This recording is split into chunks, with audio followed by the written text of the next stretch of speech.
Hello friends, welcome to my YouTube channel. मैं प्राजक्ता हिंगोले आप सबका मेरे यूट्यूब चैनल पे स्वागत करती हूँ।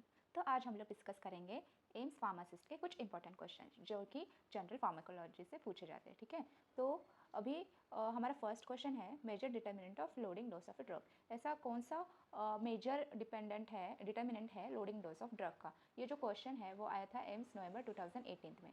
तो अभी देखते हैं इसका क्या आंसर होगा। ठीक है, अभी हमारे पास ऑप्शन क्या क्या है वो देखेंगे। पहले तो हमारे पास है half life, clearance, volume of distribution and bioavailability. ठीक है, तो सबसे पहले तो हम लोग जान लेते हैं ये लोडिंग डोज ये क्या चीज़ होती है। ठीक है, तो हम लोग एक्सप्लेनेशन देखेंगे। ठीक है, हम लोग देखेंगे कि व्हाट इज़ लोडिंग डोज। ठीक है, ये हमें पता है। ठीक है, हमें पता है 2 डोज स्ट्रैटर्जी होती है। ठीक है, 2 डोज स्ट्रैटर्जी।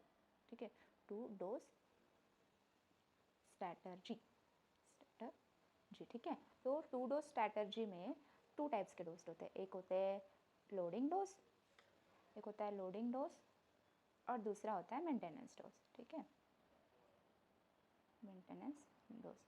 तो सिंपल वे में समझाए तो समझ लीजिए एक प्लॉट है। ठीक है, ये हो गया। ठीक है, ये प्लाज्मा ड्रग कॉन्सेंट्रेशन हो गया।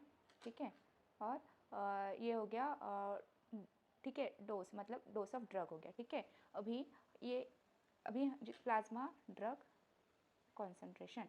ठीक है, प्लाज्मा ड्रग कॉन्सेंट्रेशन। तो लोडिंग डोज ऐसा डोज होता है जो कि एक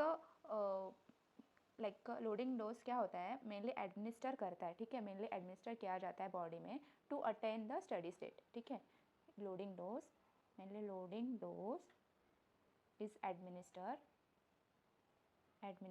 ठीक है, लोडिंग डोज एडमिनिस्टर किया जाता है बॉडी में to attain steady state quickly. ठीक है, जल्दी से जल्दी स्टडी स्टेट क्विकली। ठीक है, to attend steady state quickly, इसके लिए लोडिंग डोज दिया जाता है। ठीक है, एक बार CSS अटेंड हो गया। ठीक है, CSS अटेंड हो गया तो फिर इसके बाद ये CSS मेंटेन करने के लिए जो डोज देते हैं उसको मेंटेनेंस डोज बोलते हैं। ठीक है, अभी एक बार तो हमने लोडिंग दे दिया। ठीक है, उसको किक मिल गया, वो स्टडी स्टेट में पहुंच गया। अभी ये स्टडी स्टेट को प्लाज्मा स्टडी स्टेट कॉन्सेंट्रेशन तो हमें मेंटेन करना होगा ना, तो ये मेंटेन के लिए हम लोग मेंटेनेंस डोज देते हैं। ठीक है, to maintain the steady state concentration, maintain steady state concentration. Okay, तो अभी हमें क्या क्वेश्चन पूछा था कि ऐसा मेजर कौन सा डिटर्मिनेंट है लोडिंग डोज का।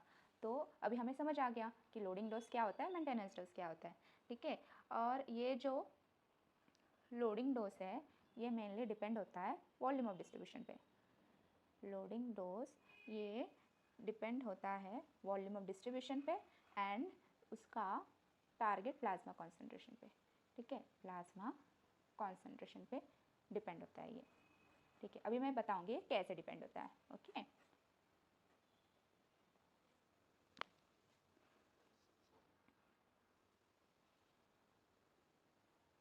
ये जो लोडिंग डोज होता है ना, ये लोडिंग डोज मेनली दिया जाता है, जो अपना लोडिंग डोज जो है ये मेनली दिया जाता है क्योंकि अपने जो टिश्यूज़ होते हैं ना, टिश्यू स्टोर्स जो होते हैं ना उनको मेनली सैचुरेट करने के लिए। ठीक है, सैचुरेट करने के लिए दिया जाता है।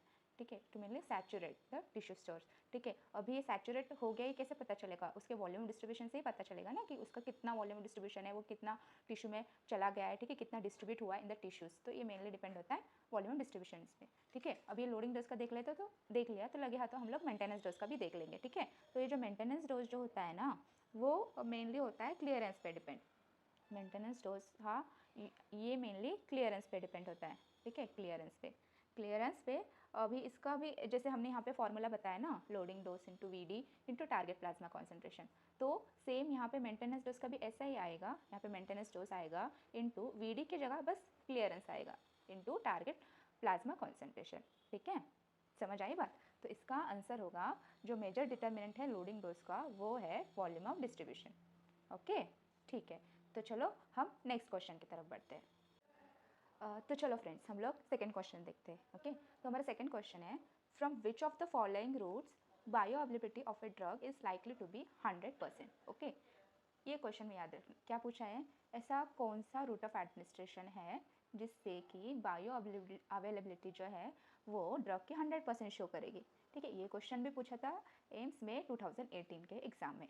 तो हम लोग चलिए ऑप्शंस देखते हैं क्या क्या है हमारे पास पहला ऑप्शन है intravenous, subcutaneous, intramuscular and intradermal. तो चलिए दोस्तों इसका आंसर फाइंड आउट करते हैं, ठीक है। हम लोग अभी इसका एक्सप्लेनेशन देखेंगे, ठीक है। तो मेनली हम लोग तो समझेंगे ये बायो अवेलेबिलिटी क्या है, ठीक है। बायो अवेलेबिलिटी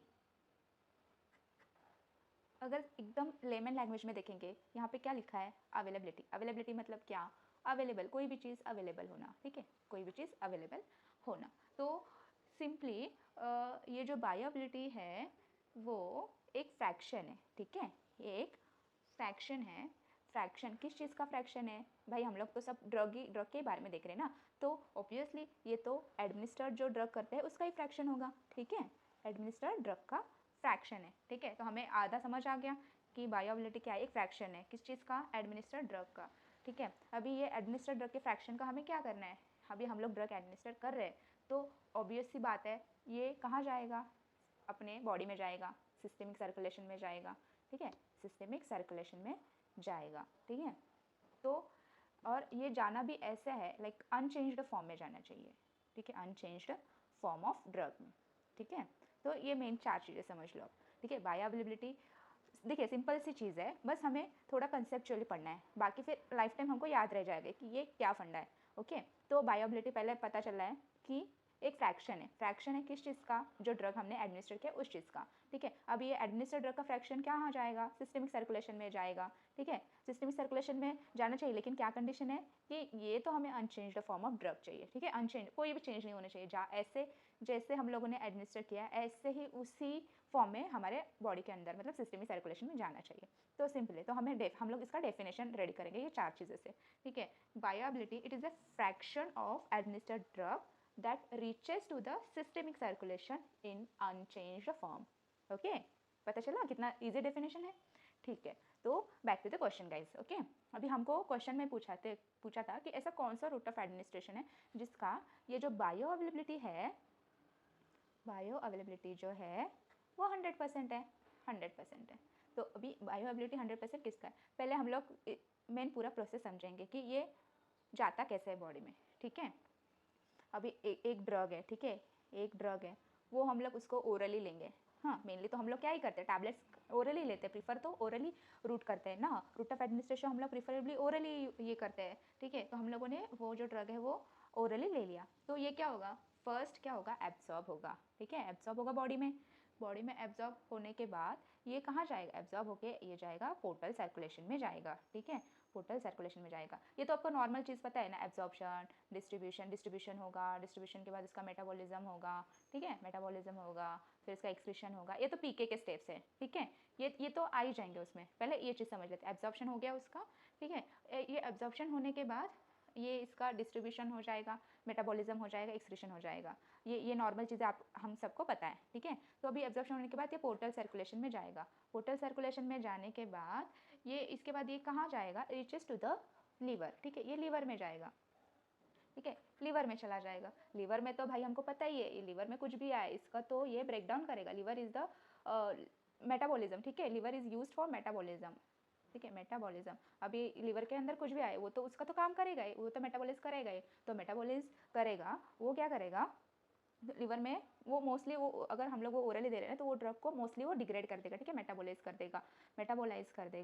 मेटाबोलाइज करने के बाद तो हमें जितना कॉन्सेंट्रेशन चाहिए, जितना फ्रैक्शन चाहिए उतना तो बॉडी में रीच नहीं होगा, ठीक है। तो ये जो प्रोसेस है, ये मेटाबॉलिज्म, लीवर के मेटाबॉलिज्म करने के प्रोसेस को हम लोग फर्स्ट पास मेटाबॉलिज्म बोलते हैं, ठीक है, फर्स्ट पास मेटाबॉलिज्म।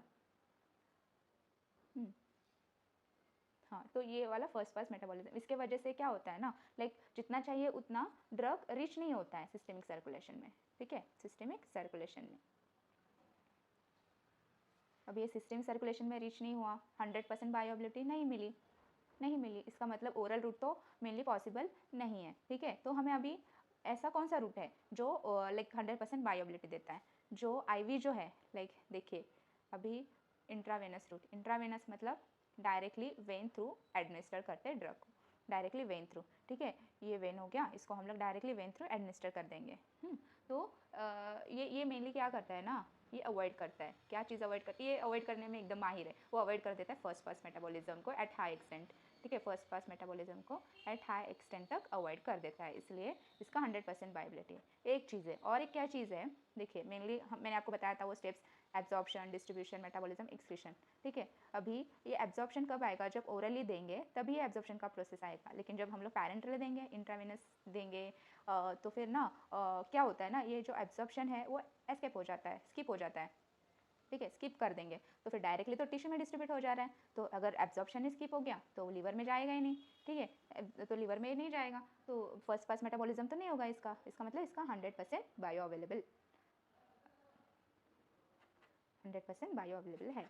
तो इसका हमारे पास करेक्ट आंसर क्या होगा, intravenous route of administration, the drug which is given by intravenous route of drug administration is likely to be produce 100% of bioavailability. Okay, got it.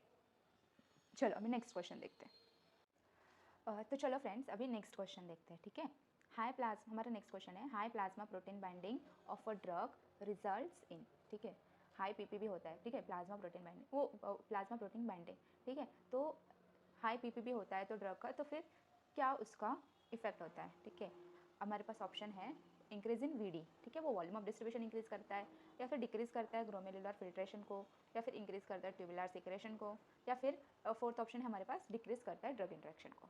तो चलिए friends one by one देखते हैं कि ये exactly करता क्या है। ठीक है, अभी ये आंसर फाइंड आउट करने के लिए हमको तो बेसिक समझना पड़ेगा ना कि what is PPB, plasma protein binding. ठीक है, तो हम लोग देखते हैं इसका एक्सप्लेनेशन देखते हैं। ठीक है, एक्सप्लेनेशन प्लाज्मा प्रोटीन बाइंडिंग। ठीक है, पीपीबी, ठीक है, प्लाज्मा प्रोटीन बाइंडिंग। सिंपल सी चीज़ में समझाओ तो ऐसा है, प्लाज्मा, ठीक है, प्लाज्मा, ये प्लाज्मा में जो प्रोटीन होते हैं, ठीक है, प्लाज्मा में पता है ना हमको प्रोटीन्स होते हैं, बहुत सारी चीज़ें होती हैं, ठीक है, उसमें से प्रोटीन और उसका बाइंडिंग, अगर हमारा ड्रग, ठीक है, हमारा ड्रग अगर प्लाज्मा में जो प्रोटीन्स है उसको बाइंड कर रहा है, ठीक है, उसको बोलते हैं plasma protein binding, plasma protein binding. ठीक है, सिंपल सी चीज़ में ये होता है। तो अभी ये जो पीपीबी है ये बहुत सारे फैक्टर्स पे अफेक्ट करता है। ठीक है, अभी फॉर एग्जांपल हम लोग देखेंगे ये मेनली अफेक्ट करता है duration of action of drug पे। ठीक है, duration of action of drug पे। अभी आप लोग बोलेंगे कि कैसे अफेक्ट करता है, तो मैं बताऊंगी ना कि कैसे अफेक्ट करता है। ठीक है, duration of drug, duration of action of drug मतलब ड्रग का ड्यूरेशन ऑफ एक्शन, कितना टाइम तक ड्रग बॉडी में रहेगा, ये भी पीपीबी पे डिपेंड करेगा। मतलब अगर कोई ड्रग हाईली बाउंड कर रहा है, पीपीबी हाईली बाउंड कर रहा है, एकदम हाईली बाउंड कर रहा है प्लाज्मा प्रोटीन से, ठीक है, तो वो मेनली लॉन्ग एक्टिंग होता है। ठीक है, बाइंड से लॉन्ग एक्टिंग होता है। हमको तो बेसिक पता ही है ना कि देखिए, ठीक है, ये ड्रग है, ड्रग आइदर फ्री स्टेट में होगा या फिर किसी चीज़ से बाउंड होगा। ठीक है, किसी चीज़ से मतलब टिश्यू से बाउंड होगा, प्लाज्मा प्रोटीन से बाउंड होगा। और इतना तो बेसिक पता ही है कि फ्री जो ड्रग होता है वही एक्टिव होता है, एक्टिव ड्रग होता है जो कि रिस्पॉन्स प्रोड्यूस करेगा। ठीक है, तो और बाउंड ड्रग होता है वो इनएक्टिव फॉर्म में होता है। ठीक है, इनएक्टिव फॉर्म वो जल्दी रिस्पॉन्स प्रोड्यूस नहीं करेगा। तो वो जब बाउंड ड्रग जो जब फ्री होगा तभी वो जाके रिस्पॉन्स प्रोड्यूस करेगा, तब जाके वो एक्टिव होगा। ठीक है, ये चीज़ तो ये होती है। अब अगर ड्रग अभी समझ जाइए, ये ड्रग जो है वो पीपीबी बाउंड है। ठीक है, एक आइदर फ्री है या फिर पीपीबी बाउंड है, फॉर एग्जांपल के लिए समझ जाइए। ठीक है, प्लाज्मा प्रोटीन से बाउंड है या फिर फ्री है, तो फ्री वाला ड्रग ही फटाफट एक्टिवेट हो जाएगा, फटाफट रिस्पॉन्स प्रोड्यूस करेगा, फटाफट एक्सक्रीट हो जाएगा, तो मतलब बॉडी से निकल जाएगा। ठीक है, मतलब शॉर्ट एक्टिंग हो गया ना। लेकिन यही ड्रग अगर प्लाज्मा प्रोटीन से बाउंड है तो पहले वो बेचारा फ्री स्टेट में जाएगा, बाउंड से फ्री स्टेट में जाएगा, फ्री से फिर एक्टिव हो जाएगा, एक्टिव स्टेट में जाने के बाद वो पूरा इफेक्ट प्रोड्यूस करेगा, फिर उसका एक्सक्रीशन मतलब फिर बाद में सारा प्रोसेस होगा, फिर वो लास्ट में जाके बॉडी से रिमूव होगा। ठीक है, इस चीज़ के लिए तो टाइम लगेगा ना। ठीक है, इस चीज़ के लिए टाइम लगेगा, तो इसलिए तो बोल रहे हैं ना कि ड्यूरेशन ऑफ एक्शन ये पीपी पे डिपेंड है। अगर हाईली बाउंड है, प्लाज्मा प्रोटीन हाईली बाउंड है तो लॉन्ग एक्टिंग है, वो ड्रग जो है वो लॉन्ग एक्टिंग है। ठीक है, ये कंसेप्ट समझ आया। Is directly proportional to high PPB bound drug is directly proportional to long, मतलब उसका duration of action long acting होगा। तो अभी और एक चीज़ है, ठीक है, ये ड्यूरेशन ऑफ एक्शन पे भी डिपेंड है, और दूसरा डिस्ट्रीब्यूशन पे भी डिपेंड है ये पीपीबी। डिस्ट्रीब्यूशन मतलब अभी अभी जस्ट मैंने समझाया आपको कि ड्रग जो है फ्री में होगा तो वो एक्टिव होगा, डिस्ट्रीब्यूट होगा, मेटाबोलाइज होगा, एक्सक्रीट होगा, सारा प्रोसेस वो एक्टिव ड्रग ही फॉलो करेगा, बाउंड ड्रग फॉलो नहीं करेगा। इसका मतलब अगर इसका मतलब ये है कि अगर ड्रग बाउंड हो रहा है तो टिश्यू से बाउंड है। ठीक है, टिश्यू से बाउंड है, इसका मतलब वो डिस्ट्रीब्यूट नहीं होगा, मतलब वो स्प्रेड नहीं होगा बॉडी में, क्योंकि वो बाइंड है ना, किसी चीज़ के बाइंड है, टिश्यू से बाइंड है, प्लाज्मा प्रोटीन से बाइंड है, तो वो बॉडी में लो वीडी दिखाएगा, वॉल्यूम डिस्ट्रीब्यूशन कम होगा, वो डिस्ट्रीब्यूट ही नहीं हो पाएगा अगर टिश्यू बाउंड है या फिर पीपीपी बाउंड है। तो इसके वजह से ये अगर किसी ड्रग का हाई पीपीपी होता है तो it will result into low VD. ठीक है, अभी नेक्स्ट और एक चीज़ है जो पीपीपी को इम्पॉर्टेंट बनाती है। ठीक है, डिस्प्लेसमेंट अभी ये डिस्प्लेसमेंट क्या चीज़ होता है मैं बताती हूँ। ठीक है, ये जो डिस्प्लेसमेंट है, अगर कोई ड्रग हाई पीपीबी वाला है, ठीक है, हाई पीपीबी वाला ड्रग है, तो वो क्या करेगा, ये डिस्प्लेस भी हो जाएगा। ठीक है, ये हाई पीपीबी वाला ड्रग डिस्प्लेस हो जाएगा। किस चीज़ से डिस्प्लेस हो जाएगा, अनदर हाईली बाउंड ड्रग से, हाईली बाउंडेड ड्रग से वो डिस्प्लेस हो जाएगा। ठीक है, इसका डिस्प्लेसमेंट भी है। ठीक है, अब ये डिस्प्लेसमेंट हो गया। क्या क्या चीज़ देखी हमने, ड्यूरेशन ऑफ एक्शन देखा, डिस्ट्रीब्यूशन देखा, डिस्प्लेसमेंट देखा, और एक डी है, ये 3D तो हो गया। अभी 3D तो अभी तो 4D आएगा। ठीक है, डायलिसिस। ठीक है, डायलिसिस में भी इसका मेजर सिग्निफिकेंस है पीपीबी का। इसका मेन क्या है, ऐसे ड्रग जो इफेक्टिव, मतलब ये जो ड्रग्स है, ये जो डायलिसिस है ना, ठीक है, अभी जो हाई पीपीबी वाले ड्रग्स हैं, ठीक है, अगर एक ड्रग है उसका हाई पीपीबी है, तो ऐसे ड्रग्स क्या होते हैं, नॉट इफेक्टिव होते हैं डायलिसिस में। ठीक है, डायलिसिस में इफेक्टिव नहीं होते, नॉट इफेक्टिव डायलिसिस। ठीक है, क्योंकि ये जो प्रोटीन्स हैं ये ग्लोमेरुलस से फिल्टर नहीं होंगे। ठीक है, ये जो प्रोटीन्स है, ड्रग बाउंडेड जो प्रोटीन्स है, वो ग्लोमेरुलस से फिल्ट्रेट नहीं होंगे, ग्लोमेरुलस से फिल्ट्रेट नहीं होंगे। ठीक है, फिल्ट्रेट से नहीं होंगे। अगर अगर ये जो प्लाज्मा प्रोटीन का हाई बाइंडिंग है, तो वो like if a drug has a high protein binding to the plasma proteins, it tends to less glomerular filtration. ठीक है ना, अगर ये प्रोटीन ये ग्लोमेरुलर फिल्ट्रेशन से फिल्टर आउट नहीं होंगे, इसका मतलब क्या होगा, ग्लोमेरुलर फिल्ट्रेशन लेस हो जाएगा ना, ग्लोमेरुलर फिल्ट्रेशन, सॉरी ग्लोमेरुलर, हाँ ओके, फिल्ट्रेशन डिक्रीज हो जाएगा।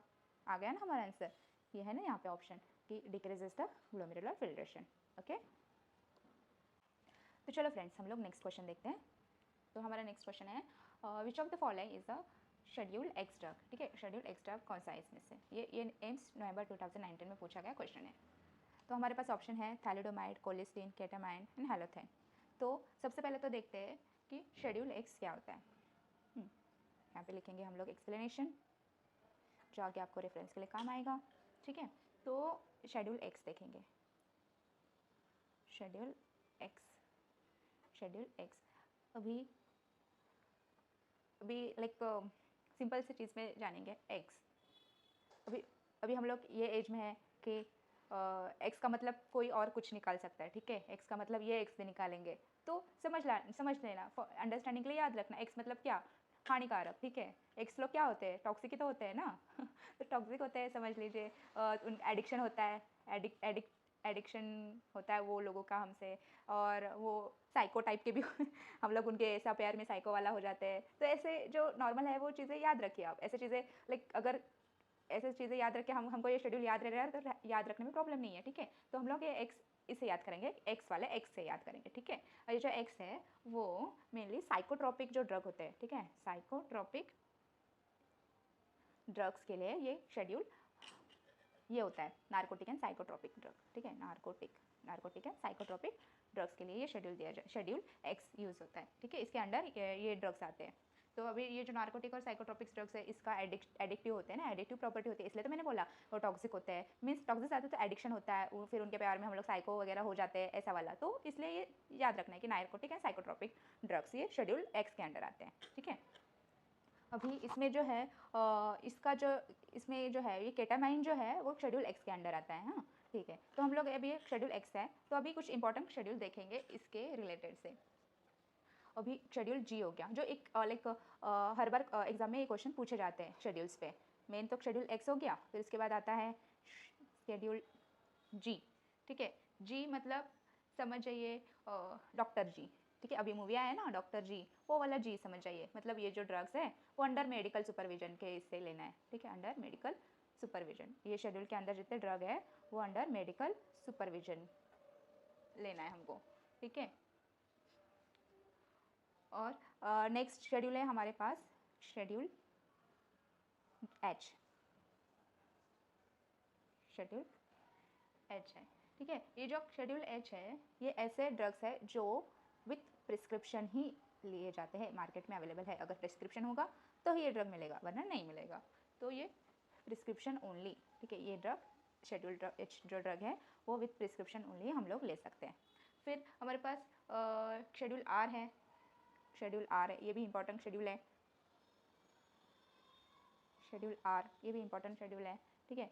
अभी ये जो है समझ लीजिए आर फॉर रबर लैटेक्स समझ लीजिए, ठीक है। रबर लैटेक्स, रबर लैटेक्स इसमें क्या आएगा, कॉन्ट्रासेप्टिव्स आएंगे। रबर रबर से याद रखना कॉन्डम वगैरह जो होते हैं वो क्या है, कॉन्ट्रासेप्शन के लिए यूज़ होता है ना, कॉन्ट्रासेप्शन ये हो गया। फिर उसके बाद जो लाइक इसे लाइक सिंपल सी चीज़ है वो याद रखना, वो याद हो जाएगा। ऐसे कुछ ट्रिक्स है, मैं शेड्यूल्स के ऊपर भी एक वीडियो बनाऊंगी, फिर आपको आराम से सारे शेड्यूल उसमें समझ आएंगे, ठीक है। अभी फिलहाल के लिए तो इतना अभी चल रहा है तो इतना इंपॉर्टेंट शेड्यूल्स देख लेते हैं। ये कॉन्ट्रासेप्टिव्स में आते हैं, ठीक है। शेड्यूल आर जितने भी कॉन्ट्रासेप्टिव्स है वो शेड्यूल आर में आते हैं, ओके।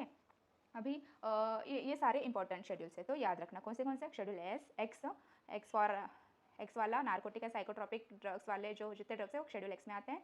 फिर शेड्यूल जी से डॉक्टर जी याद रखिए, वो अंडर मेडिकल सुपरविजन से आते हैं, ठीक है। डॉक्टर के मतलब अंडर मेडिकल सुपरविजन ही वो ड्रग को लेना होता है, ठीक है। फिर शेड्यूल एच मतलब बस प्रिस्क्रिप्शन ओनली वाले ड्रग जितने होते हैं वो शेड्यूल एच के अंदर आते हैं। फिर शेड्यूल आर वाले जो ड्रग है, आर से याद रखना रबर लैटेक्स मतलब कॉन्डम समझ लो, वो कॉन्डम क्या चीज़ के लिए होता है, कॉन्ट्रासेप्शन के लिए। तो शेड्यूल आर में कॉन्ट्रासेप्टिव ड्रग्स आते हैं, ठीक है।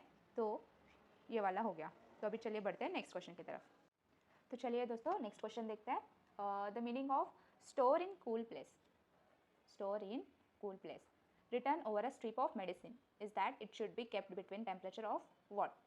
इसका मतलब है ये एम्स नवंबर 2015 का क्वेश्चन है, ठीक है। अगर एक मेडिसिन के स्ट्रिप पे ऐसा लिखा है store in a cool place, इसका मतलब वो कौन से टेम्परेचर पे रखना है। तो हमारे पास ऑप्शन है 2 to 8 में रखना है उसको, 8 to 15 डिग्री में रखना है, या फिर temperature below freezing point of water मतलब 0 डिग्री से नीचे रखना है, या फिर 0 डिग्री पे रखना है, ओके। तो अभी हम लोग देखते हैं वेरियस टेम्परेचर कंडीशंस क्या क्या है, ठीक है। तो अभी इसका एक्सप्लेनेशन देखेंगे हम।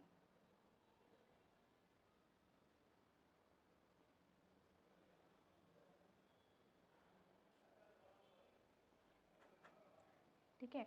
तो अगर हम लोग इसको फ्रोज़न कंडीशन, ठीक है, अगर ऐसा स्ट्रिप पे लिखा होगा कोई मेडिकेशन या फिर कोई मेडिसिन के स्ट्रिप पे ऐसा लिखा होगा स्टोर फ्रोज़न, तो इसका मतलब होता है -20 डिग्री सेल्सियस, ओके।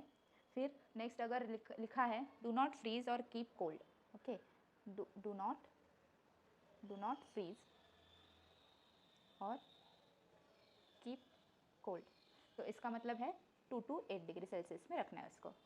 फिर जो अगर ऐसा लिखा है कीप कूल, ठीक है, तो इसका मतलब है 8 to 25 डिग्रीज। फिर अगर ऐसा लिखा है कि स्टोर एट रूम टेम्परेचर, तो इसका मतलब है हमें उसको 15 to 25 डिग्री सेल्सियस में स्टोर करना है, ठीक है। ये जो सारे जो स्टोरेज कंडीशंस है ना वो आईपी और यूएसपी के हिसाब से, ठीक है, इंडियन इंडियन फार्माकोपिया और यूएसपी के हिसाब से ये कंडीशन दिए जाते हैं। तो अभी हमको क्या बोला है, store in a cool place question पूछा उन्होंने, तो store in a cool place का मतलब क्या होता है, यहाँ पे लिखा ही है हमने 8 to 25 डिग्री, तो 8 to 25 तो यहाँ पे है, मतलब 8 to 15 डिग्री सेल्सियस, ठीक है। यह है इसका ऑप्शन, ठीक है, करेक्ट आंसर। तो ठीक है, चलो अभी ये क्वेश्चंस हो गए, तो अभी हम लोग नेक्स्ट देखेंगे question of the day. Question of the day, ठीक है। अभी ये वीडियो के अभी ये जो सीरीज़ है ना, तो हम लोग ये सीरीज़ के एंड में एक ऐसा क्वेश्चन मैं दूंगी आपको, उसका आंसर आपको कमेंट में बताना है, ठीक है, कमेंट करके बताना है। और फिर यही क्वेश्चन का मैं नेक्स्ट है आपको एक्सप्लेनेशन दूंगी कि, ठीक है। तो हमारा आज का क्वेश्चन ऑफ द डे है, क्वेश्चन है हमारा U shaped dose response curve is seen in, ठीक है, कौन से ड्रग का U shaped dose response curve दिखाई पड़ता है, ठीक है। उसमें ऑप्शंस है vitamin, steroids, anti cancer drugs and chelators, ठीक है। तो आप सर्च करो और आप ये क्वेश्चन आंसर फाइंड आउट करने का ट्राई करो, अगर नहीं मिला तो मैं बता दूंगी आपको, ठीक है। तो फ्रेंड्स, ओके, चलो it's time to go now, so please do like, comment and share and don't forget to subscribe, okay. मिलते हैं फिर नेक्स्ट वीडियो में, बाय बाय।